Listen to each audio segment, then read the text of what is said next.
예,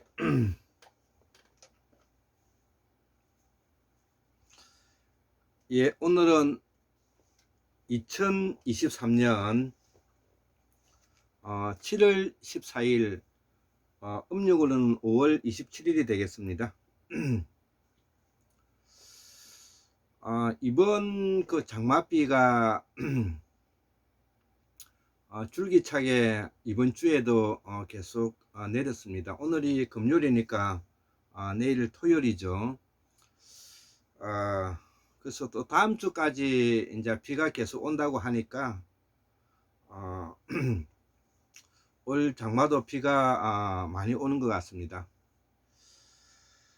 자, 그래서 그 오늘도 제가 시간이 나면 제가 이렇게 글자를 한번 적어 보는데요. 제가 오늘 그 적었던 요 글은 예, 요 글인데 요거는 그 일본이 어떻게 이제 그 왜가 되었는가에 대한 설명이고요.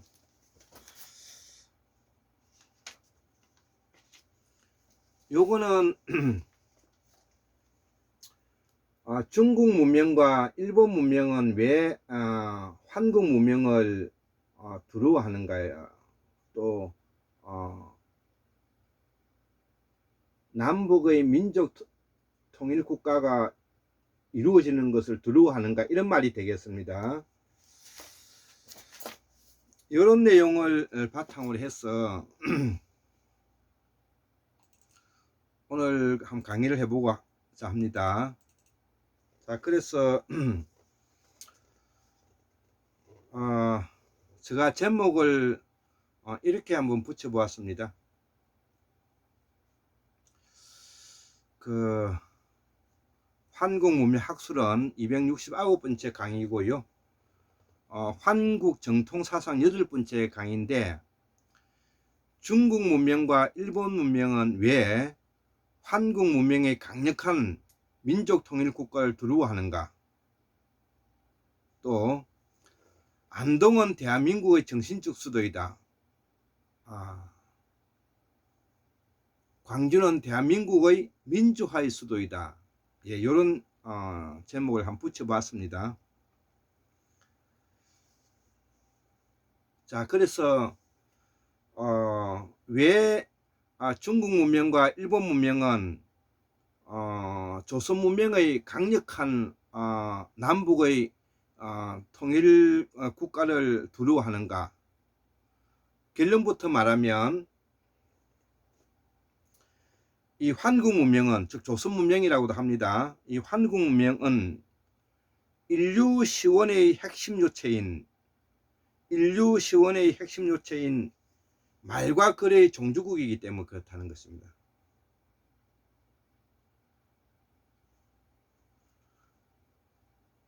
예, 인류 시원의 핵심 요체인 말과 글이 우리 한국 문명의 종주국이기 때문에 그렇다는 것이죠. 그래서 과거에는 조상이 한 조상에서 뿌리를 두고 살았는데요. 우리가 이 한국 문명의 적장자요 장자라고 제가 말씀을 드렸습니다. 자, 그래서 이 중국 문명이 이제 빠져나가고 일본 문명도 빠져나가게 됐는데, 여기에 대한 역사 전쟁이 일어날 수밖에 없는 것은 이러한 인류 시온의 핵심 요체인 말과 글의 종주국에 대한 헤게모니 게임에 근거하고 있다, 이렇게 저는 보고 있는 것입니다. 자, 그래서 이런 것을 우리가 이어가기 위해서는 우리가 문구가 안동을 가보면은 안동 들어가는 입구에 안동은 대한민국의 정신적 수도다, 이런 표현이 있죠. 그러면 광주는 대한민국의 민주화의 수도이다, 이렇게 표현해도 될 것입니다. 자, 이런 것이 바로 우리가 우리의 한국 문명을 뒷받침하고 있는 우리의 정신적 민주적 뿌리다, 이렇게 이제 설명할 수가 있는 것이죠. 자, 그래서 이 동북아의 삼국의 이 역사 전쟁도 이러한 바탕에서 이루어지고 있는 것이고요. 자, 그래서 이러한 강력한 남북의 민족 통일 국가를 방해하는 세력들이 누구냐?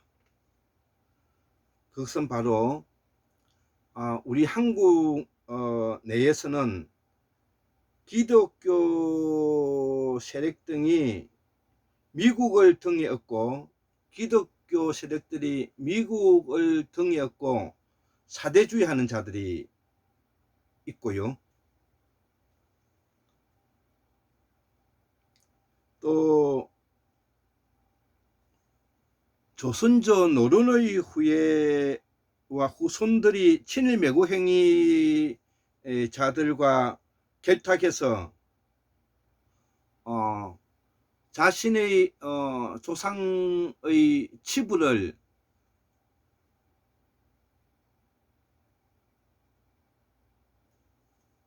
감추기 위해서 일제 식민사관의 바탕을 두고 친일 사대 행위를 하는 정치 그룹이 있고요. 또 우리가 북한에는 조선민주주의인민공화국은 중국의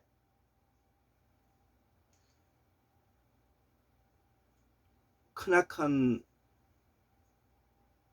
도움을 받고 있다고 우리가 볼 수가 있죠. 우리의 편으로 보면 북한도 중국에 사대하고 있다고 볼 수가 있죠. 또 북한은 러시아에 직간접적으로 후원을 받고 있는 거 부인할 수 없는 것이죠. 그래서 남북 모두 다 우리는 우리의 남북 통일을 민족 통일 국가를 바라지 않는 세계 4대 강국들이 있는 것입니다. 여기에 우리의 지금 현재 그 정치 세력들은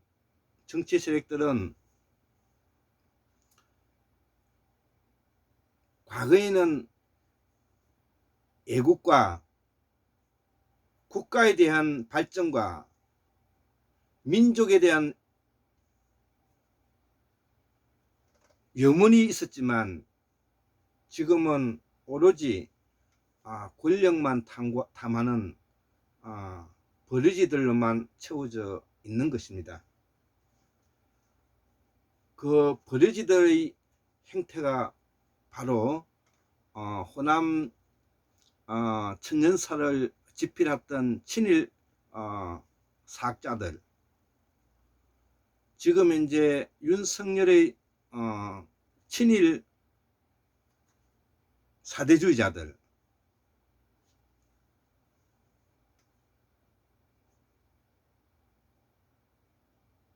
그리고 남북 통일을 끊임없이 방해하고 있는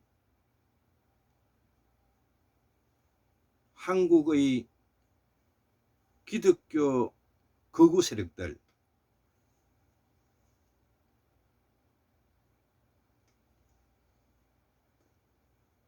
그리고 산중의 권력자 불교 세력들, 이러한 저들이 지난 100년 동안에 한국의 기득권에 도취되어서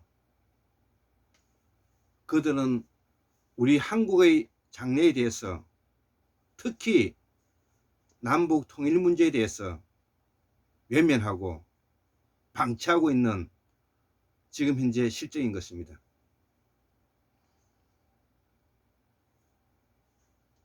그래서 저는 우리 가족들에게, 특히 두 딸에게 제일 먼저 생각해야 할 일이, 앞으로 남북 통일에 대한 전문가가 되어라. 남북 통일에 대해서 기본적인 생각을 가지고 있는 공부를 해야 된다. 이런 이야기를 제가 수없이 하고 있는 것입니다. 자, 그래서 오늘 여기에 적었던 내용을 한번 읽어 보겠습니다. 중국 문명과 일본 문명은 왜 한국 문명이 강력한 민족 통일 국가를 두려워하는가? 결론부터 말하면 한국 문명, 조선 문명은 인류 시원의 핵심 요체인 말과 글의 종주국이기 때문이다. 동북아 삼국의 역사 전쟁도 여기에 있다. 그래서 남북 통일을 방해하는 세력은 기독교를 등에 업고 미국에 사대는 자들이고, 윤석열과 조선조 노론의 후예의 후손들이 친일 매각 행위는 자신들의 조상이 국권을 팔아먹은 것을 감추기 위한 정치 노름이다. 그래서 친일 부역 세력의 국민의힘은 문명인으로서의 염치와 체면을 버린 지가 오래되었다. 지금의 현상은 오로지 권력 그 자체를 추구하는 집단이 되어버린 것이다. 돈과 권력, 지위를 무력화하기 위해서는 미국, 영국식의 지배명령, 억압, 폭력, 착취 구조를 새로운 패러다임으로 바꿔야 되는 것입니다. 협력하고 연대하고 협동하고 보완하기 위해서는 깨어있는 시민들의 연대밖에 없다. 그래서 여기에 정치인들의 욕망을 우리가 배제해야 된다. 이들은 결국 출세를 위해서 민중을 배신하기 때문이다. 작금의 한국의 민주화와 호남 역사 바로 세우기 연대는 생활이 중심이 된 생활이로서 분권화의 기초되어야 된다는 것이죠. 예, 분권화가 기초가 되어야 되는 거죠.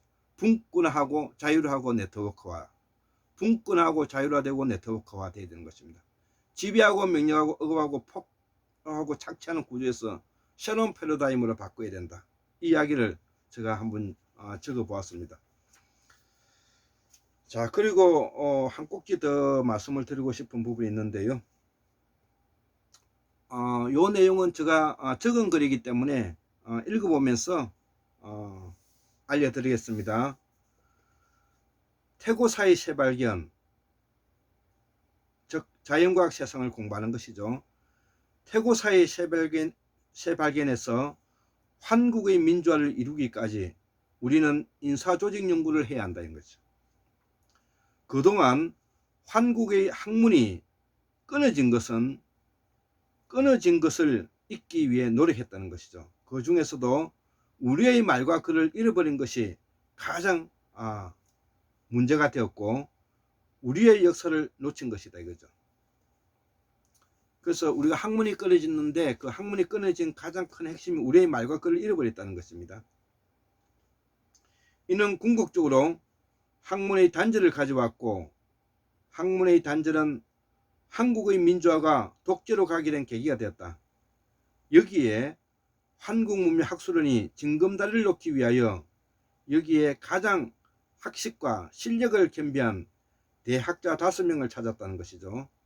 율곡 이준재 선생님, 유창균 박사님, 공우강산 박사님, 박문호 박사님, 최동서 박사님이시다. 이분들을 존경하고 받드는 것은 인간이 갖추는 예와 도를 넘어서는 영역이다 이거죠. 우리가 일반적으로 예와 도를 넘어서는 존경심을 가지고 있어야 된다, 이런 뜻입니다. 그 이유는 우리 역사 생명의 을과 혼을 찾는데 크나큰 역할을 하셨던 공로가 있기 때문에 그렇습니다. 작금의 호남 천년사의 식민사학자들의 한국 역사 왜곡은 우리 사회가 학문이 떨어지고 관료가 돈줄을 대어주기 때문에 그렇다는 것이죠. 관료가 썩었기 때문에 그런 것입니다. 어떻게 해서 식민사학자들에게 지방자치단체에서 돈을 대줍니까? 돈을 대주니까 이들이 뭐냐면 기고만장해가지고 호남 친정사는 얼토당토하는 그런 책을 집필하게 만드는 거 아닙니까? 그렇기 때문에 그 돈줄을 대어준 그놈들이 어떤 배경에서 왜 그들에게 그 일을 시켰는지를 우리가 파고들어야 되는 것입니다. 맥락을 찾아서 그것을 분析하지 않고서는 우리가 안 되는 것입니다. 지난 40년 동안 우리가 한국의 민주화를 부르짖었지만 결국은 윤석열 정부에 넘어가 버리지 않았습니까? 그것은 바로 우리가 민주화에 대한 공부가 뼛속 깊이 몸의 세포 하나하나에 스며들지 않았기 때문에 우리가 그들에게 당한 것입니다.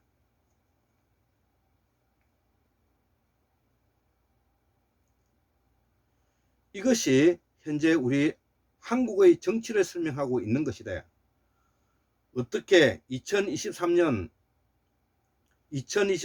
이런 문명화된 사회에서 호남에서 이런 일이 일어나고 있는가? 어떻게 해서 호남에 있는 의회에서 식민사학자들에게 돈줄을 대가지고 호남 천연사를 집필하게 만들었는가? 이런 내용인 것입니다. 여기에 분연히 일어나서 호남 역사살리기 연대가 역사 광복군들이 주축이 되어 활동하고 있으니 다행이다 이거죠. 일본이란 이름은 한자로 표현한 것이고 이것을 우리가 야마토라 그러죠. 야마토. 야는 얘의 옛 이름이고 얘는 외와 발음이 같은 것입니다. 그래서 야마토, 외, 얘는 같은 말인 것입니다. 우리가 동역할 때 얘. 그래서 이 동해는 햇볕의 광명이 비치는 것을 얘라고 하지 않습니까? 햇살이 화살처럼 비쳐나가는 것을 우리가 얘라고 표현하는 것입니다.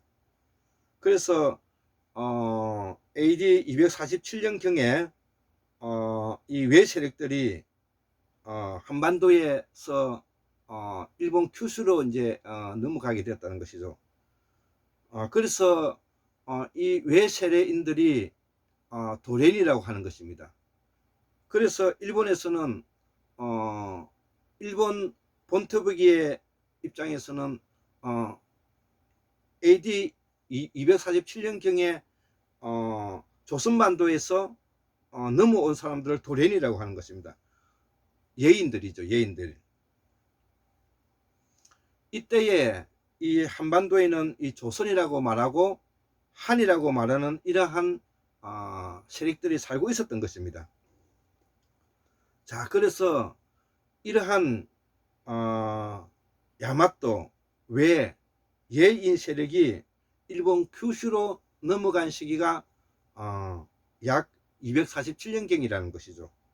그것은 바로 순장의 풍습을 바탕으로 해서 제가 설명을 드린 것입니다. 고조선을 이은 것이 이제 부여고요. 고조선은 은나라를 이은 것이죠. 은나라와 부여는 순장의 형식이고 가야에서도 순장의 형태가 있죠. 그래서 이 세력들이 일본에 넘어가서 도련이 된 것입니다. 그래서 이 외인들은 한반도에 머물러 있다가 약 247년경에 이 한반도의 격변한 정치적인 변화와 함께 이들이 큐슈로 넘어간 것입니다. 그러면 이때의 한반도의 큰 격변은 문제가 무엇이냐? 바로 신라에서도 큰 변화가 일어났는데요. 신라에서 박씨, 석씨 다음에 김씨 세력들이 낭랑에서 건너와 가지고 신라 왕실을 장악했던 것입니다. 그래서 소위 말하는 예족의 중심 세력인 석씨들이 권력을 잃고 김씨에게 물려준과 동시에 예족의 일부인 예족인 외와 야마토인들이 한반도를 넘어서 일본 큐슈로 쫓겨간 것이죠. 자, 그래서 이때의 이 한반도에서는 조선이라고 말하고 한이라는 세력들이 있었다는 것, 여기에 정치 세력이 있었다는 것이죠. 자, 그래서 이들이 지금 현재 호남 땅에 식민지를 두었다는 것은 어불성설인 것입니다. 어디까지나 조작된 일본 서기의 바탕을 두어서 과거에 자기의 부모의 땅인 조선 반도를 일본이 지배했다는 식으로 조작한 것이 바로 일본 서기의 내용이죠. 이것을 우리가 일명 자기가 살았던 조상의 땅을 배신하는 것을 우리가 환부역조라고 하는 것입니다. 그래서 일본은 자기들의 조상이 살았던 땅에 대해서 식민사관을 가지고 오늘날까지 저렇게 악랄하게 하는 것은 바로 조상을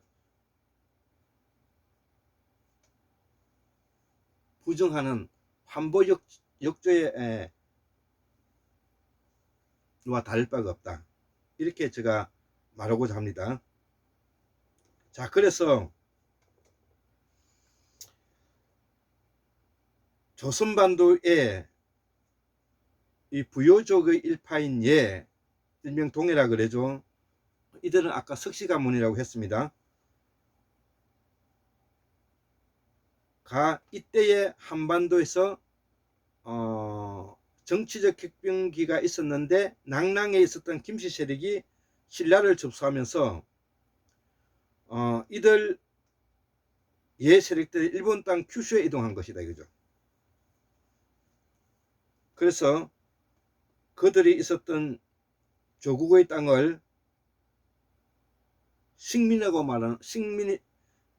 말하는 것은 일본 문명의 수치다 이거죠. 일본 문명의 수치다. 일본 문명의 대국다움을 갖추고 일본 문명은 대국다움을 갖추고 예의를 갖기를 바란다는 것이죠. 그래서 한국 문명의 중추인 헌신과 예와 도의 문명구로서